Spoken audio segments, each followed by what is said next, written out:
Hello，大家好！今日我嚟到香港嘅荃灣區，帶大家參觀我身後嘅香港非遺中心，亦即係三棟屋博物館，一齊入去參觀同探索香港非遺。Let's go！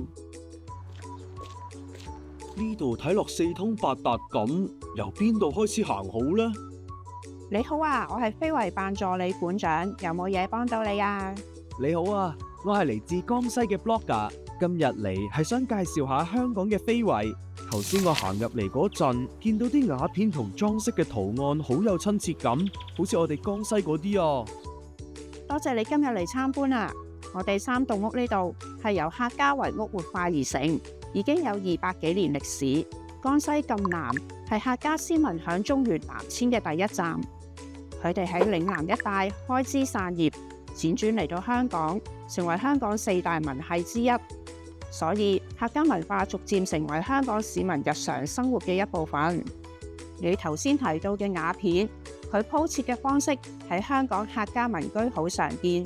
我哋呢座客家圍屋亦保留咗唔少吉祥寓意嘅裝飾同圖案，好似門飾上面嘅牡丹同蝴蝶，分別象徵富貴同長壽，反映咗客家人對美好生活嘅向往。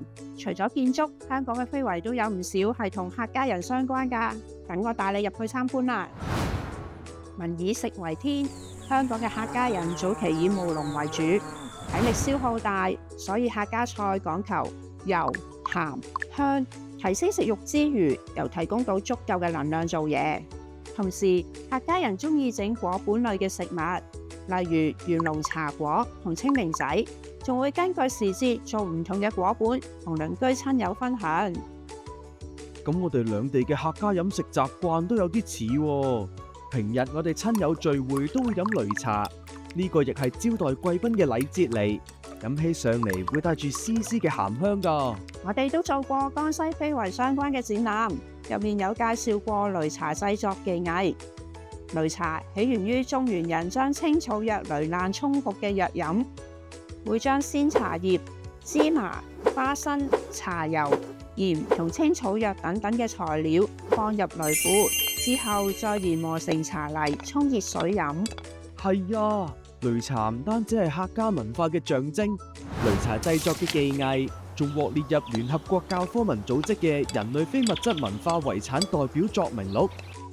咁你哋仲有冇其他客家非遺都同江西類似㗎？梗係有，香港有唔少非遺都同江西一脈相承。就例如客家婦女會編織花帶整成服飾嘅束帶，好似呢啲圍裙帶同涼帽帶咁，實用得嚟又可以點綴下。添男丁時，花帶就會變成丁燈上面嘅燈帶，而女仔出嫁嘅時候亦都會織花帶作為嫁妝。客家花帶無論喺日常生活定係喜慶節日都會用到，用途好廣泛㗎。同我哋龍南客家織帶好似喎，江西客家婦女戴藍金帕嗰陣就會用織帶嚟固定。我哋都有用織帶做嫁妝，喺傳統婚俗中會有綠帶，取其代代相傳嘅意頭。係呢，我哋江西客家人喺喜慶節日嗰陣會舞歲詩。聽講南宋時期，我哋客家詩民南遷入定南，將北方舞獅嘅習俗帶咗入去。至今已經有成800幾年嘅歷史，唔知你哋呢邊又有冇類似嘅習俗呢？有啊，不過香港嘅客家人通常都會舞麒麟，佢哋認為麒麟係歲獸，可以驅邪擋煞。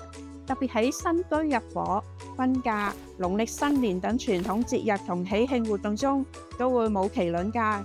其中西貢坑口客家舞麒麟更響2014年列入咗國家級非遺代表性項目名錄。啊，你知唔知舞獅同舞麒麟有咩唔同啊？梗係知，舞獅多跳躍同上妝等動作，展現獅子活潑好動嘅一面；而相傳麒麟個性好奇又細膽，每行一步都會習慣探路，仲成日周圍望，所以舞麒麟有獨特嘅步伐，動作偏向低姿態。冇錯，另外客家人舞麒麟好注重禮儀，例如兩隻麒麟遇上嗰陣，就一定要互拜行禮，個頭向下壓，表示謙卑。哇，原來咁講究㗎！好多謝你今日同我分享咗咁多啊！如果大家想了解多啲香港非遺，可以 scan 畫面上面嘅 QR code。想有機會親身體驗嘅話，仲可以 follow 埋非遺辦事處嘅社交平台，咁就唔會錯過最新活動消息啦。拜拜。